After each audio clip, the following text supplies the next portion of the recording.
Ang kandilang itinirik na ito ang nagsisilbing paalala na minsang namuhay rito ang 5 magkakaanak na sa isang iglap ay namatay matapos mabagsakan ng puno ang kanilang bahay sa kasagsagan ng Bagyong Ramil dito sa barangay Kawayanin sa Pitogo, Quezon Province.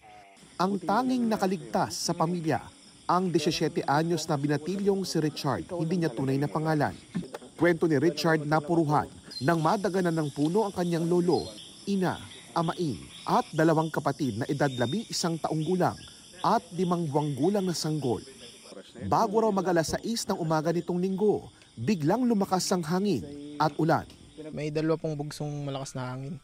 Yung isa pong hangin, medyo okay pa naman po. Tapos dun sa pangalawa pong bugso, doon na po mismong para natumba po yung mismong puno. Ayon kay Richard at sa investigasyon ng pulisya, ang punong bumagsak ay dati na ring umanong sinubukang sunugin ng kanyang amain dahil alanganin na ang pwesto at pinangangambang makadisgrasya kapag may bagyo. Hindi raw ito natapos at inabutan na rin sila ng Bagyong Ramil. Wala pong nakaisip na lumikas. Hindi din po naisip na gano'n nga po, mangyayaring gano'n. Sa gitna ng ulan at hangin, dali-daling humingi ng saklolo si Richard at sinuong ang bagyo papunta sa mga kapitbahay.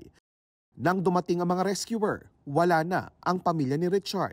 Una po yung mama ko kasi lagi po kaming tsaka magbe-birthday po ako ngayong 31 na wala po silang lahat. Ang tiyahin ni Richard naghihinagpis na dinatnan sa punerarya ang mga kaanak pagka-uwi niya galing ng Metro Manila. Sobrang sakit po.